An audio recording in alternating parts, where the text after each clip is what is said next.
as we said yesterday, we are starting today, Be'ez Hashem, to go through the actual mitzvahs to understand exactly what they are, and go through the mitzvah of Kibbud and the mitzvah of Moira. Right? We said yesterday, and we explained this in a little bit of detail, but I want to explain it a little bit better now, because obviously now I want to go through the actual halachas. And we mentioned that there are two mitzvahs, two ikka mitzvahs, and in Kibbud Av V'em, and that is Kibbud and that is Moira. We brought down the psukim. Seres Hadibra says Kabed Es, and the Torah also says Ish Imoy V'Oviv Tiro. By the way, any of you that are thinking about the parasha, this week's parasha happens to be talking about the mitzvah of Kibbud Av V'em, Parashas Kedoshim, Achleimos Kedoshim this week. So it's a very important mitzvah to learn the whole year, but specifically this year as well. And those are the two categories that we split up many of the halachas. In other words, some halachas fall under the category of Kibbud and some fall under the category of Moira. We explained yesterday ha'ora from the Heilige Aruch HaShulchan, that he explained that what it is to understand the difference between Kibbud and Moira is that honor is a positive action, something I positively do, which we will explain. Moira is that which I do not do. In other words, something that I could do, but I don't do out of respect for my parents, out of really maybe more accurately, out of fear for my parents, I don't do. And therefore, those are the two categories that we have to explain. I just want to give you a little bit of a heads up. Apart from discussing the inyan of Kibbud and Einig, I want to just give you a couple of ideas of what we're going to be discussing. Apart from just that, first of all, there's an interesting question about married kids. When you get married, or when you get married to a woman, does she have a chiyuv now in Kibbud Av V'em, or does she have a chiyuv to you? What about priority between parents, father, mother, and so on and so forth? What if one of your parents are not well? One of them, let's say, are mentally ill. What happens in such a case? Like, what happens in such a case like that? And there are many other situations as well I want to discuss. For example, what happens if your parent tells you to do something that's osa? What if Laleinu Rahman al-Islam, we should never know, but a parent is left the world, and is there a din of Kibbud Av V'em after they leave the world, and many other different halachas that we'll get to. So I want to split up today. Today we're going to discuss the inyan of Moira. We're going to do Kibbud Av V'em in the sugi of Moira, of fearing our parents. And we're going to split it up into three categories. It's pretty much going in the Seder of Shulchan Aruch. So any of you that have a Shulchan Aruch in front of you, Yoredei Siman Reish Mem, probably could die to look it up, because it's great to see exactly what we're referring to when we go to it. And we'll split it up into three sections. Section number 1 is not sitting in their place. Section number 2 will be not contradicting them, and that's a very, very big one. We'll have to understand that on a very deep level, because we have conversations with our parents the whole time, and we have to know how to deal with them in a speech manner. And number 3, not calling them by their name. Okay, so those are the 3 that I want to go through. All of them come from the Gemara. We'll just mention the Gemara just for the moment, and then we'll go to the Halacha and Maisa. We'll try to speak out some of the shalas. I do want to mention as well, I didn't mention this previously, that if any of you have a kasha, if there are any questions that you have, I don't know exactly how it works on Zoom, but I think you could put up a hand, either like put up a hand or that little face hand, I don't know what it looks like, whatever. Put up a hand, I will try to get to a question. If you have a specific question about what I'm saying, something you don't understand, you can actually write it down on the group chat over here. I can see on the side the Zoom group chat. This way I can see what notes you guys are passing one to the other as well, which is also very, very entertaining sometimes. But you can ask questions over there as well with pleasure. So I'm going to begin like this. The Gemara tells us, which we're going to learn very soon as well. The Gemara says in Kiddushin Daf Lamed Aleph Omid Beis. The Gemara says Eizu Moira ve'Eizu Kibbud. Moira, says the Gemara, Lo Oimid Bimkoimoi ve'Lo Yoshev Bimkoimoi. Do not sit and do not stand in their place. That's the very first thing that the Gemara says. I do want to quote to you the lashon of the Shulchan Aruch, because again it's just kedai. When you're learning Kibbud Av V'em, not all halachas could you do this for. You guys are probably used to me and I by Hilchas Shabbos. I generally don't open up Shulchan Aruch and go through Shulchan Aruch seat by seat. But that's because in Hilchas Shabbos and many other halachas, there's a variety of things going on. You have to know the daraisas, the rabbanons, the gzeiras, and you have to put it all together. When it's over here in Kibbud Av V'em, it's actually very, very beautiful, and it's written in a very, very simple manner that we can understand it in a very simple way. So It's actually Sif Beis. Until now, we've been discussing a lot of Sif Aleph, which was Sorach L'Zoy Ma'oid. Now we're holding by Sif Beis. That means you're not allowed to stand or sit in the place that is meyuchad for your parents, your mother or your father, and we'll try to define this on a more practical level. But your mother or your father have a specific seat, a specific place where they stand by the window. That is the place everyone knows. That's mum's place where she, does her phone calls. So that is their specific place. This is a small hakdama, which we've done already. I just want to mention again. When we're going to learn these halachas, we're not sitting in their places and contradicting them and saying certain things. It sounds like, oh my gosh, this is very machmeh. Like, where's this coming from? It's just a matter of the lack of sensitivity. We grew up where everything goes, whatever you want, say whatever you want, do whatever you want. We're living in 2020 where you can, freedom of speech.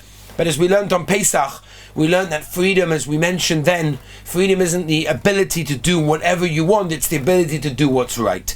And that's basically Kibbud Av V'em, and many halachas carry with the same idea. And that is sometimes we just grew up without the sensitivity, and all of a sudden you learn it, you're like, what? Don't be stupid, come on, that's ridiculous. That's completely crazy. I hear this all the time from other things. But like in Kibbud Av V'em, we're gonna get halachas that will be like, what? Seriously? I have to ask permission from my father when I drive the car? How does this make sense? Right? But again, it's just a lack of sensitivity. So let's go number one. Standing in his place or sitting in his place that is meyuchat for him. So what does this mean? Basically means that if a father or mother has a specific seat, then it's a problem. What's the reason? What's the issa? What's the problem with sitting on your father or mother's seat? Mabaya. What's the tam hadova? What is the problem with doing this? So there's a lavush. The lavush over here explains, the reason is because when you sit in your father's seat, and again, this is not, as I said, it's a seat that is meyuchat for your father. This is your father's chair. Nobody sits on this chair. This is, let's say, his chair in his office, his chair in his study, the chair in the corner that he learns with his chavrusa. Nobody else sits there. This is your father's chair. Says the lavush, when you sit on your father's chair, you're making yourself an equal to your father. And that's not right. We're not an equal to your father.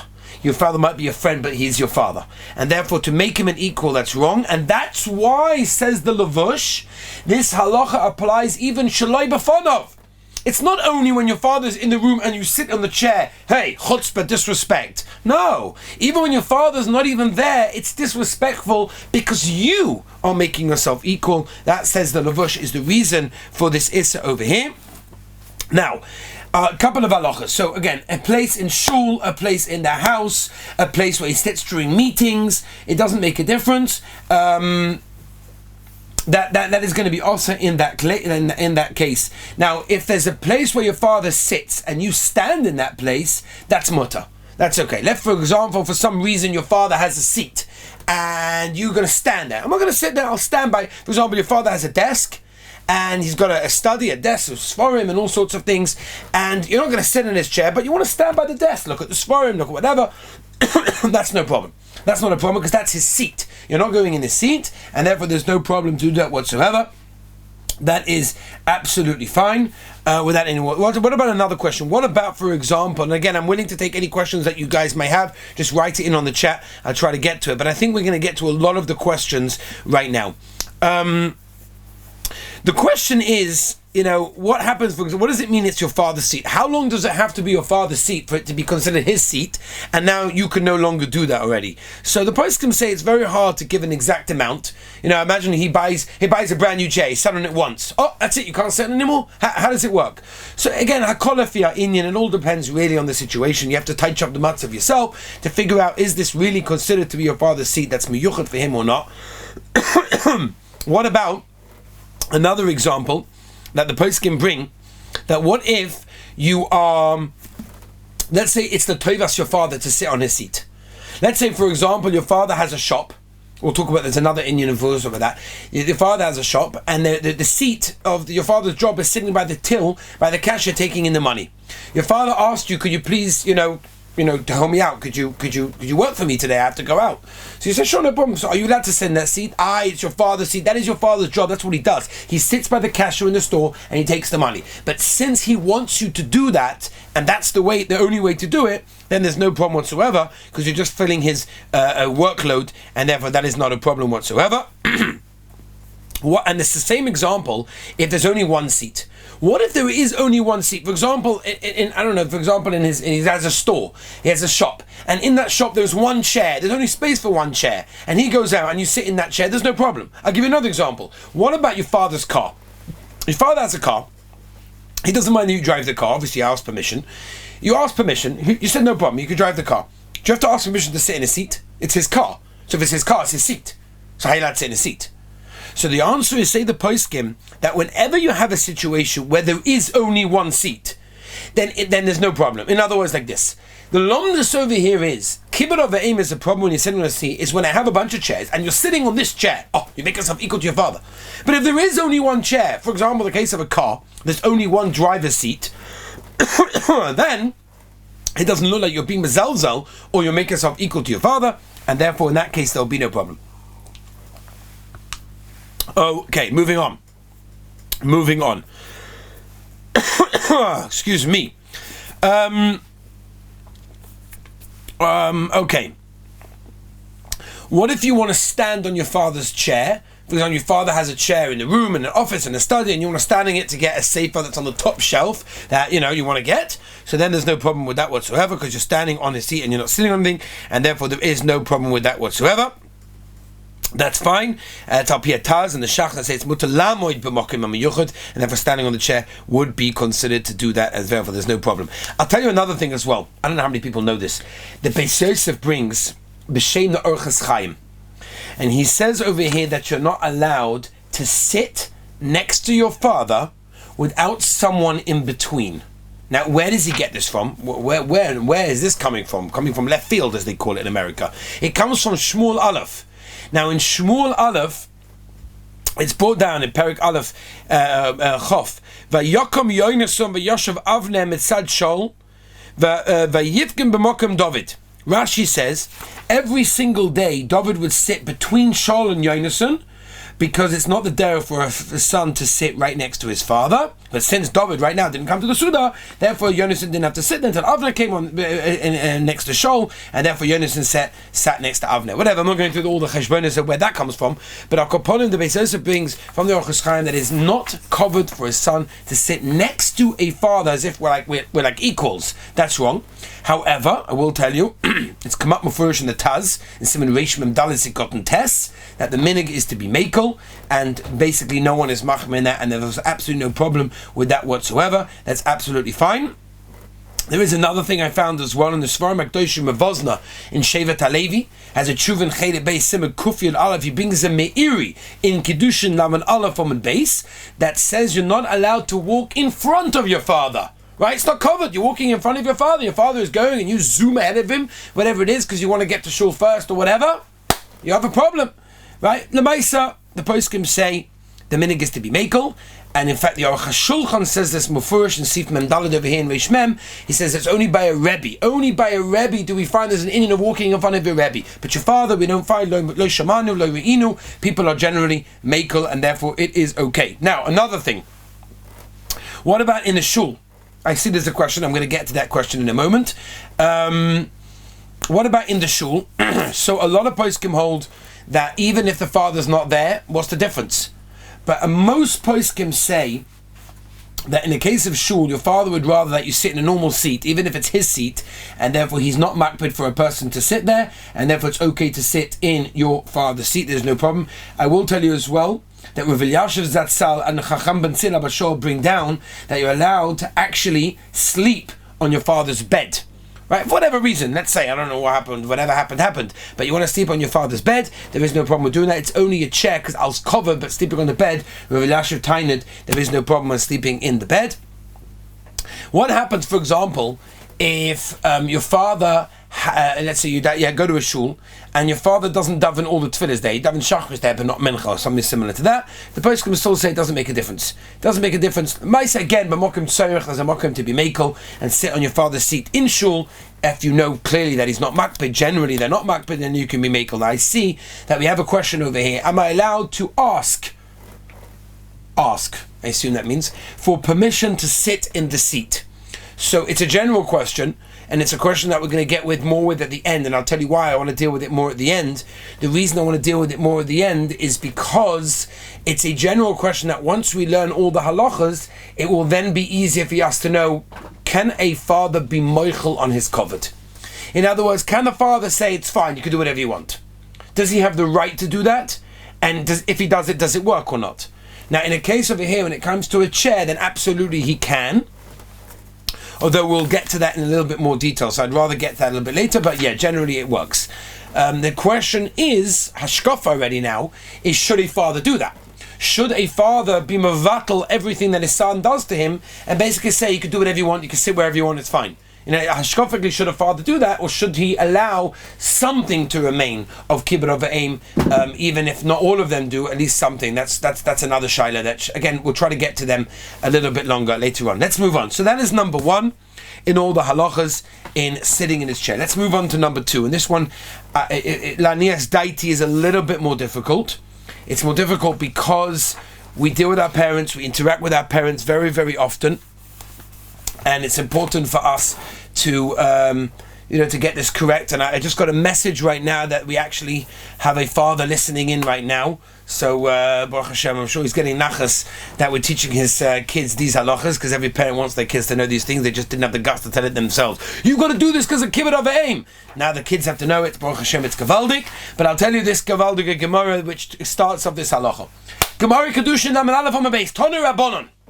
Eze Moira, again, the second time the Gemara says, what is considered to be Moira? What's fearing your parent? Lo soisa es dvarov, number one, do not contradict that which he says. And number two, v'loi machriyoi, don't be machriya. Machriya means to decide. Who are you to decide that which your father said? The Shulchan Aruch brings this again. This is in Sif Beis. Eze moira lo soses dvarav lo machrias dvarav b'fanov afilu lo manirin divrei abba, says the Shulchan Aruch. Can you imagine? Excuse me. Your father comes home and says a machlokes that they were discussing in shul about, I don't know whether it's, we'll talk about Torah in a moment, but some news item. He was saying, he said the numbers are this way, and I told him, no way, it's not more than 50%. And you turn around to your father and says, I think you're right. You were just over on an Issa. You're just over on an Issa. You were machriya that your father is correct. Who are you to decide such a thing? Who are you? That's what is going on over here. So again, it takes a little bit of sensitivity to understand, but we're going to have to learn how to, deal with our parents slightly differently after we learn these halachas, especially after learning in the beginning, 2 days ago on Sunday when we discussed the details of how choshev these halachas are. But number one, a person is never allowed to contradict his person, father or mother. A person is not allowed to argue with his parent in any way. A person is not allowed to agree with his father and say, I agree with your father or the other person. It doesn't really make a difference. Right? You can't even say, my father is correct. And the reason for this is, again, same idea as sitting on the chair. It looks like that you are on the same level, on the same sort of equal as your father to have a right to say, yeah, you're right. It's almost like, we'll take this example because I think we can all understand this. We can understand this. Imagine there's a machlokes between Reb Chaim Kanievsky and I don't know, one of the other Gedolei Poskim. Right, there's a machlokes. You come along and say, I think he's right. Who do you think you are? You know the difference? You know all the studim? You know what's going on? You could say, he's my Rav, I'll go with him, that's fine. But you can't, to be machriya basically means you're a contemporary, you're on the same madriga. You can't do that with your parent, and therefore you're not allowed to say, my father is even right, because that is wrong. What you could say is, I have a proof to what my father said. My father comes along and says 50%. I say, I just saw on the news like that. Oh, that you could say. I could add to that. That's no problem. I'll tell you something you can't say. Imagine your father comes home and says a story. I heard in the mikveh. No, not the mikveh. Chas v'shalom, we're not going to mikvehs. But I'm talking about, I heard in the mitzvah, I heard a maisa. And you're like, no, never happened like that. I'll tell you how it happened. Chas v'shalom, you can't do such a thing. You're not allowed to do such a thing. It's also to do such a thing in that case. Your mother's saying a story, you can't say, no, that's not what happened, that happened differently. You're not allowed to do that. Right? You're not even allowed to say, this is a hard one. You come downstairs and your mum says to you, who ate the last schnitzel? Was that you? No, it was not me. You just contradicted her. You can't do that. You can't do that. You have to know how to deal with it. And I think Abu Zucker was asking this yesterday. Exactly how do we do it? Right? We have to understand how do we answer our parents. Or for example, let's say your father says to you, do me a favor, look over this paper for the English corrections. I don't know. I want to see if I made any mistakes. You're like, oh, I see you made a mistake over there. You can't do that. You're not allowed to do that. All of these things are problematic for a person to contradict or to be machriya in any way, shape or form to make sure that doesn't happen. I saw Reb Nissan Karelitz, Zatzal and Chutshani, brings down an interesting thing. He says if the parent asks a child to do something and the child answers back that he doesn't want to do it in a chutzpahdik way, or he basically ignores the parent and makes out, I didn't hear anything. It's what we call selective hearing, or anything similar to that. Says the Reb Nissan Karelitz Zatzal, Ein lecha stiras dvorav gedolim izu. That's the worst type you could do. That's terrible. That's really, really, really bad. What about legabei Torah? When it comes to Torah, so again, if your father comes over and says you're allowed to use baby wipes, so all you guys know, then this already you have to know, right? Chol Shabbos, you don't have to listen to him, right? Because your father also is a chiyuv to listen to the Rabbeinu Shalom.